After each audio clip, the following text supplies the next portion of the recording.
we had a top secret book of backstory information. The first version of it, frankly, was really, really boring. We were so excited when we knew we landed the gig and we were on the team to make this game because we were all had read the books as well, huge fans of the property. 2 decades after its release, the PC version of Harry Potter and the Philosopher's Stone has become one of those classic fan favorite games. Who can forget the bean bonus room, the puzzles, and everyone's favorite spell?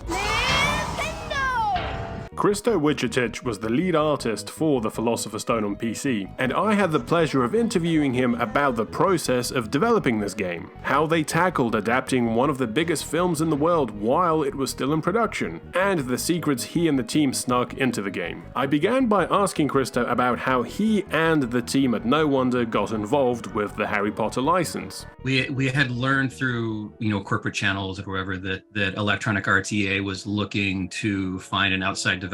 Our group, made the pitch and sales. I think once we landed the deal, we had about a year, maybe 12 months, maybe 14 months to ship this game. Back in that time frame, so we're talking 1999-ish, 2000 or so. Making a PC game was a very short development cycle. PC games had really diminished in the industry as a viable solution, and the consoles were really the key market at that point, and PCs had diminished. And honestly, with the technology it was at the time, right, you could make a game in 12 months, right? So we had 12 months to make it, get it out the door, and then so the whole time we have a relationship. We're hired by EA, who's working with Warner Brothers, who's working with the Christopher Little agency, right, which represents J.K. Rowling, right? So we had a channel of 3 different organizations to go through, to get approval and make these things happen. And honestly, it worked. Looking back on things, it worked out pretty well, right? The team that we worked with at EA was fantastic. Warner Brothers was, pretty awesome, frankly. They're very direct and clear and, high standards, right? You have to remember, this is recognized even then as a very important IP. And, there's a lot of expectations, and what we could and could not do is very clear. So that was definitely a first time learning that. I've worked in many IPs at this point now, and you understand that, it's really important to protect your franchise and your IP because you want to be true to the fans, right? And you want to make sure that you're respecting their passions and excitement for that. So it kept us, you want to make sure, because game designers, we can go off in all sorts of crazy directions with ideas and opportunities. And we snuck some stuff in there that I think that allowed us to make the game a little more fun and vibrant than maybe they had anticipated. But it wasn't all smooth sailing because the team hit a major stumbling block about halfway through production. We spent a lot of time trying to find the visuals and what this game would look like, and then and then the other part here is what can Harry do as a first-year student? You have to remember, as a first-year student, he's not a powerful wizard, right? So we got very limited spells from the Christopher Little agency, obviously through JK, right? She provided us okay, first-year student, these are the spells that they can do. They cannot go, and well, what about, nope, not old enough, right? That's 3 years down the road when he could do that. We struggled a bit in that first section of really finding mechanics that were going to work for us and what we needed to do. I think we found the visual direction pretty early. The character design for what we could do with the limitations I felt was pretty solid, but we got about halfway through the production and our executive producer and producer from EA were like, this is not cutting it. This is not a game. It felt more like a walking simulator, honestly. We were really stuck on how do we make this a fun experience as a first year student at Hogwarts. The first version of it, frankly, was really, really boring. It was just a walking simulator. We walk around and great. It's granted, the excitement of being able to explore Hogwarts on your own as a third person game was really cool, but it really lacked focus. So we ended up having to do a reset, scrapped all the mechanics that we had, and we spent a couple weeks or maybe a little bit more really diving into, okay, what are the core mechanics? What are the spells? What can they do? What are the puzzles that we can generate from that? So we ended up really crunching, and that last 3-4 months, we were working a significant number of hours to get that game out the door. The good thing is we found our groove, right? In that second reset, we did some really hard thinking and some really tough conversations about what this game meant. And TC and Chris, who are the EA guys, did an absolute fantastic job of just really helping focus. I ended up being a real part of that as well. You have to remember, everyone on this team, when we're making this game, we are all huge Harry Potter fans. right? This wasn't like, a bunch of gamers like, I'd really rather go do another Doom or a shooter or something. It's like, no, we were so excited when we knew we landed the gig and we were on the team to make this game, because we were all had read the books as well, huge fans of the property. And so we were just excited to be able to, be the ones who got to make this game. And it really shows, like, through all the games, everyone that was working on this was so passionate about the property and so excited about being able to make this, that we really put our heart and souls into trying to make the best game we could with the technology we had at the time. The first game featured some prominent spells, in particular this fan favorite. But this spell never actually appeared in the books or the movies, so I asked Christo about the origin of Flipendo. All the spells, all the names for the spells, and their basic behavior was provided by J.K. Rowling, right? So Flipendo was a spell that you could push. If I recall, basically you could push things. The definitions were very loose, but they weren't impressive, right? Like a Flipendo was like, you can push something. And so like, all right, well, what do we do with that? Well, we started making big blocks. Like you have to kind of push the edges and test the boundaries on these things. We had a top secret book of backstory that was basically our spell catalog that we had. And it's not like, be clear, it's not like there was like hundreds of spells. It was like 5 for the first year and another 5 for the next year. Whatever we used, whatever you saw in the game is the spells we had, and we used every one that we could in there, right? And so she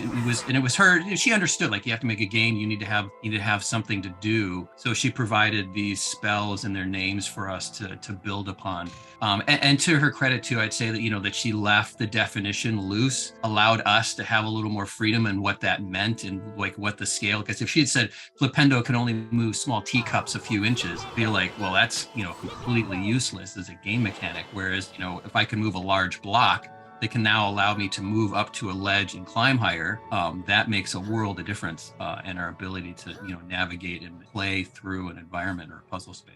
Tie-in games usually have the difficult task of trying to adapt a movie while it's still in development. So how much access did Christo and the team at No Wonder have to the production of the Philosopher's Stone movie? We had no visual idea what the set was going to look like. We were working blind for a couple months, honestly, in terms of what Hogwarts would look like, what the space would be, like what is the, all this stuff. No, there's no visualization of this. And so at some point we ended up getting photos from one of the production assistants, snap photos for us as part of our request, and sent us like a whole library of photos from the movie set. But every single photo was blurry.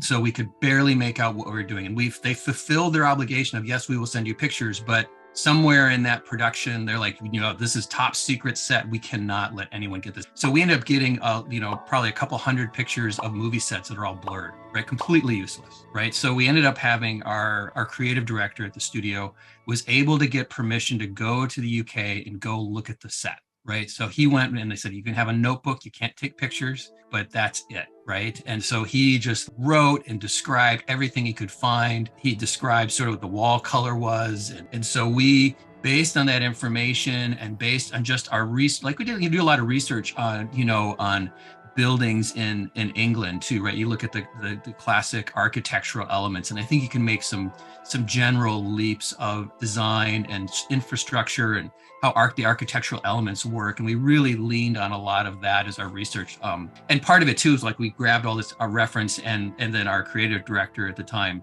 Phil, said, okay, based on the set I saw, these are the elements that are coming through. Like, okay, great. So we built upon that, but we were not given any architectural plans or layouts. It was all like, make whatever you want. So I spent a lot of time just trying to build these spaces. The front hall that we have in there, I must have made 10, 15 different versions of that, trying to find not only something that looked good, but like it was also performant for the game engine at the time, right?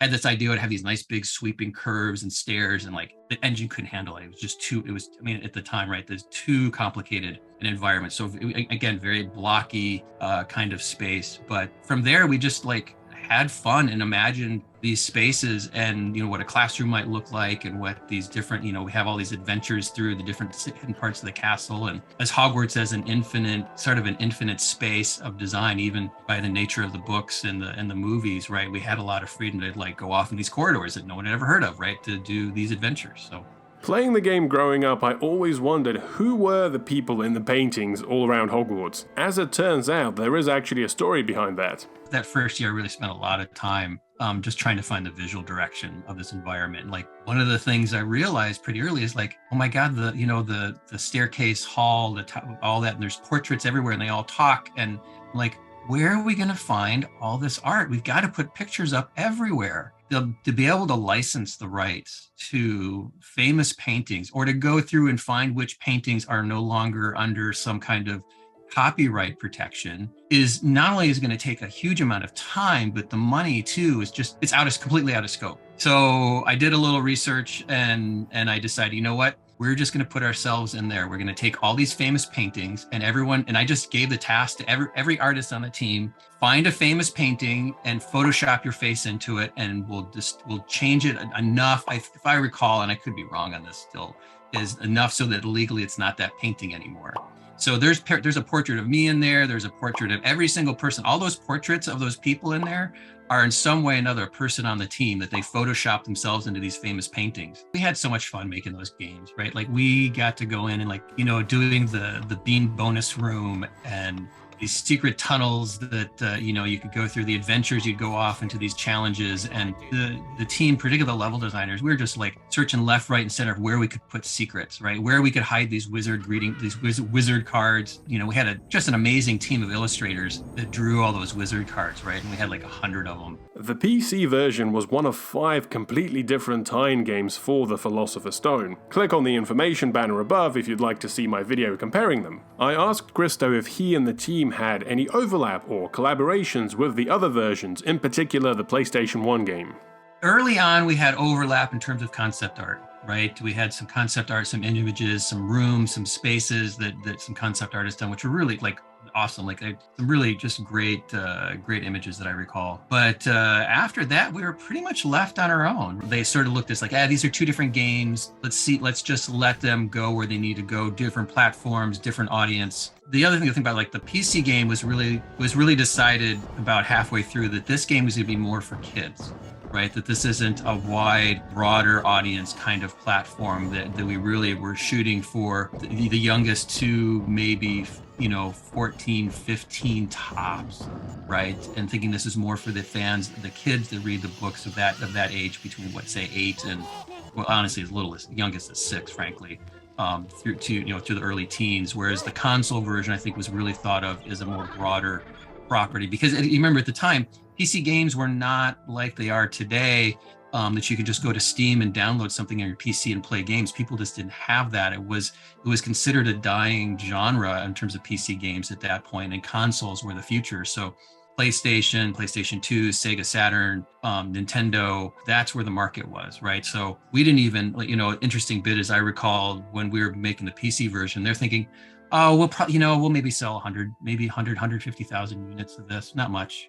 And, the reality is they redid the numbers towards the end and you look at the sales and we were in the millions. As we finished the interview, I made sure to let Christo know that his version has really become the standout fan favorite, and this was his reaction. I'm so pleased that people still play or look back on these games so fondly, particularly as we had so much fun making them. The team, everybody on the team worked so hard to try and do that, and we were such fans of the property. We really wanted to make sure we were doing it right. We wanted to honor JK's vision with the books and the movies and make sure that we were respecting that in a way that we could build and extend upon that in a way that would, expand, our readers and players and viewers' imaginations with this world and be in Hogwarts in a way that just, allowed them to get closer to that world. So, it was fun. We had such a great time. I'd like to give a huge thanks to Christo for agreeing to do this interview, and a big thanks to the entire team at No Wonder for their passion and dedication. Please leave a comment and let Christo and the team know about your memories and experiences with this game. I hope you enjoyed this interview. Please stay tuned for part 2, where we discuss the making of Chamber of Secrets and Prisoner of Azkaban. Until then, thanks for watching, and remember to like and subscribe.